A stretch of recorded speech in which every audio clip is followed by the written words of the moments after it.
सबको फेल करने के लिए निकले। आपने कहा पैसे नहीं आते, हम किसी से पैसे नहीं लेते। वो कहते हैं भाई तुम्हें पता नहीं है ऐश्वर्या, पंडित धीरेन्द्र कृष्ण जी शास्त्री जी तो विदेश में भी जाके लगाते हैं, तो फिर कहां से पैसे आते हैं? वो कहते हैं हर आदमी पैसे देता है। ऐसा कुछ है कि आप प्लीज क्लियर कर दीजिए। नहीं लेते हैं। कोई अगर कह दे कि हमने दिया है, पहली बात तो कोई एक व्यक्ति हमारे सामने आ जाए जो कहते कि हमने गुरुजी को रुपया दिए या दान दिए या पैसा दिए, अब कोई चढ़ा दे तो मना नहीं है। जाति अगर वर्ण व्यवस्था में देखें तो वर्ण व्यवस्था गुरु परंपरा अंतर्गत शिष्य गुरु के कुछ भाव देता है, कोई दक्षिणा देता, कोई फल देता, कोई कपड़े देता। हम आते हैं, कोई आता है तो पगड़ी दे देता, कोई कपड़े दे देता। गुरुजी कोई आया, ये कल परसों 2-4 दिन पहले ये झूला वाले बाबा आए, बाबा महाराज जी गुरुजी अब आप झूला पर बैठो। उनका लाओ प्यारे, तो हम मांगते नहीं है, ना लेते हैं, ना कोई हमारी फीस है। हम अपने इष्ट का प्रचार कर रहे हैं। सनातन जो ऋषि परंपरा महर्षि वाल्मीकि जी से चली हुई ये परंपरा है। उन्होंने पत्र पर लिखकर रख दिया था कि लंका का जो आतताई रावण है उसका वध करने के लिए भगवान राम प्रकट होंगे, सबरी के घर जाएंगे, रावण का वध कर देंगे। जो जो उन्होंने लिखा था वो हुआ था। उसी परंपरा अंतर्गत बागेश्वर बालाजी का दरबार है कि सन्यासी बाबा लिखवा देते हैं प्रेरणा देकर हमारे इष्ट हनुमान जी कि ऐसा ऐसा व्यक्ति आएगा, ऐसा प्रश्न करेगा, उसकी यह समस्या होगी, यह कारण, यह निवारण है।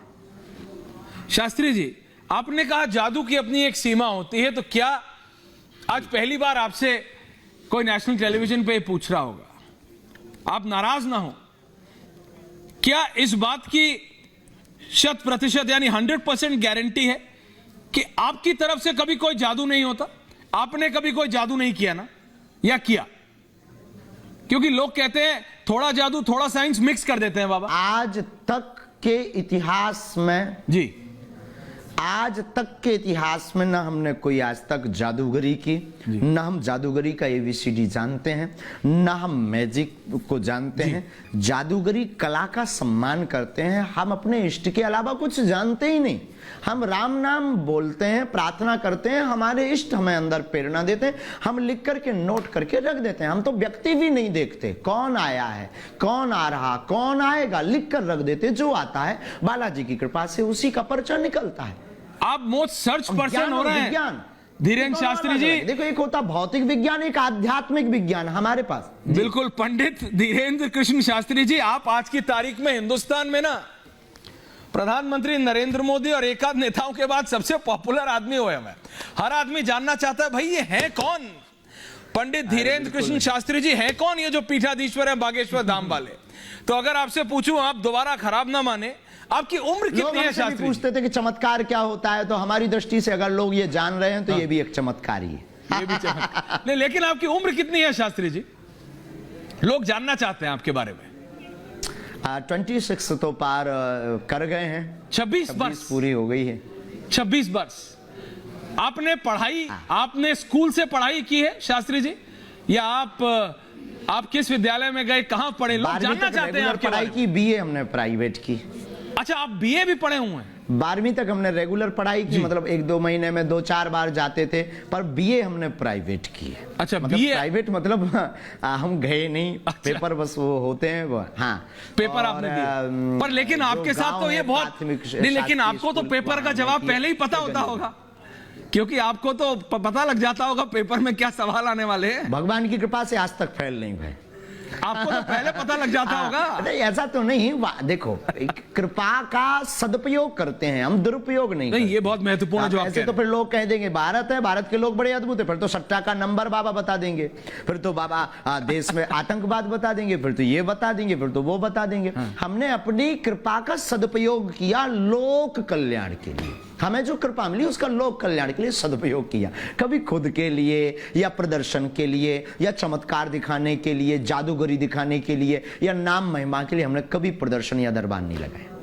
ये बहुत महत्वपूर्ण है, ये बहुत महत्वपूर्ण है जो आप कह रहे हैं, क्योंकि आपके नाम को लेकर जितनी भी आलोचनाएं हुई, जितनी भी बार प्रतिक्रियाएं आई, जितनी भी बार लोगों ने सवाल उठाया, ये कहा देखो ये एक व्यक्ति है जो मराठा टोपी पहनते हैं, एक व्यक्ति है जो भगवा कपड़ा पहनता है, और भगवा पे जोर देते हुए कहा देखो कथा वाचन करते हैं और फिर जादू दिखाते हैं। तो कहीं ना कहीं उन्होंने सनातन को टारगेट करते हुए, देखिए हर एक को हर चीज समझ नहीं आती। कोई आज अगर मेरे से शास्त्री जी कहे कि तुम्हें वेद के बारे में पता है, मैंने वेद नहीं पढ़े तो मुझे नहीं पता, मुझे नहीं समझ आएगा सब कुछ, लेकिन आपकी सिद्धि पे, इस तरह से आपकी जानकारी पे, आपके पास जो इष्ट देव है आपके, उन पे ऐसा सवाल तो उठाया, लेकिन आपके धन जो आपकी कथाएं हैं उन पे भी सवाल उठा दिया कि ये कथाएं भी राजनीतिक तौर पे हो रही हैं। यहां तक तो मैं एक डिबेट कर रहा था, उसमें आपको बीजेपी का पोस्टर बॉय बता दिया, शास्त्री जी बता दिया कि आप भारतीय जनता पार्टी से जुड़े हुए हैं। तो सचमुच आज पूछता है भारत कि क्या आप भारतीय जनता पार्टी से जुड़े हुए हैं क्या शास्त्री जी? सनातन की बात हम सिर्फ करते हैं, हमारा किसी पार्टी से कोई मतलब नहीं है। हम ऐसे भारत देश में रहते हैं जहां पर जिस जगह बागेश्वर धाम पर हम रहते हैं, भारत देश में मध्य प्रदेश के अंतर्गत सब पार्टी के अनुयायी हमारे शिष्य हैं, सभी पार्टी के अनुयायी हमको बुलाते हैं। नाम बताएंगे क्या गुरुदेव? हम उनको बोल देते हैं कि आप मंत्री विधायक जो भी हो, नहीं मुख्यमंत्री भी आप बोल सकते हैं, 5 किलोमीटर बाहर थोड़ी बहुत जानकारी मेरे पास कोई ऐसी चीज नहीं कि मुझे पता हो कौन आता है आपके पास, लेकिन इतना जरूर पता है शास्त्री जी कि कई मुख्यमंत्री और पूर्व मुख्यमंत्री भी आए हैं आपके पास और पर्चा आपने खोला है उनका भी। आते रहते हैं, कोई बुराई नहीं, बिल्कुल आते रहते हैं, कोई बुराई नहीं है। वो सबके अंदर पीड़ा होती है, सबके प्रश्न होते हैं, तो प्रश्नों के जवाब लेने के लिए, लोक कल्याण के लिए ही बागेश्वर बालाजी ने कृपा की। जो आते हैं, हमारी खुद की पार्टी है बजरंगबली पार्टी, उसका निशान है मुगदर, उसका नारा जो राम का नहीं वो किसी काम का नहीं, और वोट फॉर यू एवरीवन। सबसे प्रार्थना है कि आप हमको बजरंगबली की पार्टी को सपोर्ट कीजिए। और जो ये कहते हैं कि हम इस पार्टी के उस पार्टी के, हम न कभी थे न कभी होंगे। आपकी तो गदा पे भी सवाल उठा दिया था कि भाई ये गदा लेके क्यों चलते हैं, ये क्या वायलेंस को प्रमोट कर रहे हैं?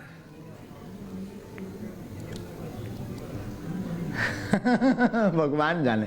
अब तो लोग हैं, सस्ती लोकप्रियता पाने का एक बहुत अच्छा ढंग है, ये पैरासाइट टाइप के लोग हो गए हैं। जो फेमस व्यक्ति है उस पर उंगली उठाओ। तो बागेश्वर, हम तो फेमस नहीं है, पर बागेश्वर क्या बात कर रहे हैं आप? फेमस नहीं है, मैं फेमस है। आप फेमस नहीं, उपाय मिल गया। आप फेमस नहीं, हम तो आप डालिए, आपके पास फोन होगा आपके। I am not Bageshwar Dham सरकार, आई एम धीरेन्द्र कृष्णा। अब मेरे को पता है, अब तो आप बीए पढ़े हुए हैं, तो yes you are Dhirendra Krishna Shastri, but you are really popular and you are popular at a different level Shastri ji. No, मैंने कहा ना, ये आप, मैं दोबारा, मेरे को पता है आपको जाना है, मेरा आखिरी सवाल है बस। बालाजी नहीं बिल्कुल, देखिए आपकी सिद्धि पे जो सवाल उठाते हैं, सनातन पे सवाल उठाते हैं, उनको आपने जवाब दिया। बस मैं एक बार कह रहा हूं, लेकिन आप ये करते कैसे? मैंने देखा है लाखों आपकी वीडियो मैंने देखी, लाखों लोग आपके सामने होते हैं, आप ऐसे खड़ा करके उनको बुला लेते हैं और फिर लिखने लगते हैं उनके बारे में। ये आपको शक्ति प्रदान है। कई बार हम ऐसे भी लिख लेते हैं कि जिसको भी लेकर आए उसी का पर्चा है। ये ईश्वरीय कृपा, ये ऋषि परंपरा। हमारे दादा गुरुजी भी यही करते थे, दादा गुरुजी के पास भी यही कृपा थी। और केवल करते नहीं है, उसकी समस्या का समाधान भी देते हो। जो देते हैं अगर वो उस पर चलता है तो वो पूर्ण होता है। ये हमारी निष्ठा है, और आने वाले याचक की, भक्त की निष्ठा बालाजी के प्रति होती है, वो 100%, उसमें किंचित मात्र भी। क्योंकि हनुमान जी अष्ट सिद्धि 9 निधि के दाता हैं। हनुमान जी के पास 8 सिद्धियां 9 निधियां हैं। कवन सुकाज कठिन जग माही, ऐसा कौन सा काम है जो हनुमान जी ना कर पाए। और देवता चित्त न धरई, हनुमत से ही सर्व सुख करी। तो हनुमान जी कलयुग के राजा हैं। अब कोई अगर तौल रहा तो ये उसकी मूर्खता है। किसी से कंपटीशन हनुमान जी के शक्ति का कर रहा तो ये उसकी मूर्खता सटता है। इससे ये निश्चित होता है कि ये सब प्लांटेड लोग हैं जो सनातन धर्म पर उंगली उठा रहे हैं। हनुमान जी के प्रचार पर उंगली उठाना, ये कहां से दोगलापन है? अच्छा, इस भारत में कैंडल जलाना आस्था हो गया, इस भारत में चादर चढ़ाना आस्था है, लेकिन बालाजी की अर्जी लगाना, नारियल बांधना, हनुमान चालीसा का उपाय बताना अंधविश्वास हो गया। आपको फिर दिखने लगा 26 साल का युवा, पॉइंट तो सही है, बुद्धू बना रहा, जादूगरी फैला रहा। अच्छा, हम जादूगरी फैला रहे हैं, वो जादूगरी नहीं है। जब वो एक व्यक्ति को पकड़ते हो 25 लोगों को करंट लग जाता, तब ये दोगलापन कहां से लाते हैं ये लोग? आपने तो ऐसा कभी नहीं किया शास्त्री जी। एक को छू के 25 को करंट आपने तो नहीं लगाया है? एक को छू के 25 को हम नहीं कर पाए आज तक। हमारे पास ऐसी कोई सामर्थ्यता ही नहीं है। 25 हम तो नहीं कर पाए, लेकिन कर देते हैं लोग। और भारत में उनको, और जो बोल रहे हैं ना ये 2 मुंहा सांप, इनको वो नहीं दिखता है, इनको हम दिखते हैं। क्यों? क्योंकि इनको डर है।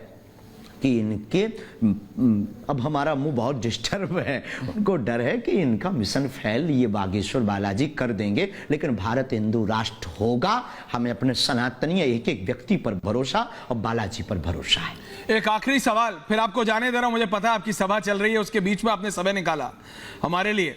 शास्त्री जी, सबसे विचित्र सवाल अगर आपसे कोई पूछा हो कभी किसी ने, मैं नाम नहीं पूछ रहा, चाहे नेता हो चाहे कोई आम व्यक्ति, कोई एक ध्यान आता है क्या? क्योंकि आपको लेके तो ऐसा लगता है कि आपके सामने कुछ आया, आपको पहले ही पता होगा।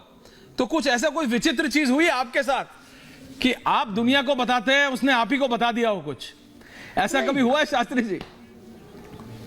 नहीं, आज तक ऐसा कुछ, आज तक एक व्यक्ति ने हमारी परीक्षा ली थी। व्यक्ति ने आपकी परीक्षा में ये लिखा, अब मन में प्रश्न किया हमने, अब हमारी ऐसे बहुत आते रहते हैं, बहुत आजकल तो बुद्धिमान लोग हैं, विज्ञान का जमाना है और परीक्षा लेना भी चाहिए, उसमें भी कोई बुराई नहीं है। तो उसने टोकन नंबर डाला, उसका नंबर आया, तो वो शुद्ध परीक्षात्मक, मतलब वो प्लांटेड होकर के अपना कैमरा वैमरा, कोई यूट्यूबर था तो वो सब लगा करके आया। बोले गुरुजी ऐसे नहीं, थोड़ा सा हम 5 मिनट टाइम लेंगे। हमने कहा ओके, कोई दिक्कत नहीं, आ जा मेरे प्यारे, बैठ, सीताराम बोल।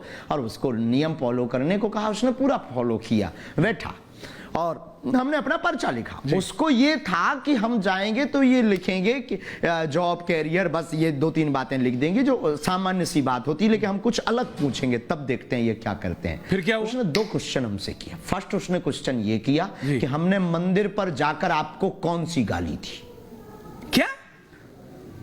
और उसका दूसरा क्वेश्चन ये था, हाँ उसने मंदिर पर जाकर हमें गाली दी। आप बोले हमारा पहला क्वेश्चन, और आप ही से पूछ रहा है कौन सी गाली दी? आपको कौन सी गाली दी? हाँ हमको, और हमसे पूछ रहा है। बताओ, तब हमने उसको पर्चा पढ़ाया। हमने कहा श्रीमान जी ये पर्चा पढ़ो। 2 गाली हमने एक्स्ट्रा जोड़ करके लिख दी थी। हमने कहा भाई साहब ये हमारी तरफ से सेम टू यू ले जाओ। Same to you? हाँ, टीवी पे मत आप बोल दीजिएगा गाली, लेकिन सेम टू यू कर दिया। और दूसरा सवाल क्या था? दूसरा सवाल क्या था शास्त्री जी? और दूसरा उसका सवाल बहुत अच्छा था। दूसरा सवाल यह था कि हम आपके चेला बनेंगे या नहीं, बस। तो उसमें दूसरा पॉइंट जो लिखा था, गुरुजी ने पहले लिखवा था, उसमें लिखा था यस, मतलब हाँ, हिंदी में लिखा था हाँ। क्या बात पढ़ो माय डियर। जिसने आपको गाली दी थी वो आपका चेला बन गया? आप तो खतरनाक आदमी। हाँ वो चेला बना, आज भी चेला है हमारा। खतरनाक आदमी है। नमस्कार गुरुदेव, बहुत बहुत धन्यवाद। खतरनाक आदमी है आप। बहुत बहुत धन्यवाद समय निकालने के लिए, रिपब्लिक भारत से बात करने के लिए बहुत बहुत धन्यवाद। तो ये थे पंडित धीरेन्द्र कृष्ण शास्त्री जी, पीठाधीश्वर बागेश्वर धाम के, the man in the news right now. बहुत बहुत धन्यवाद। धन्यवाद।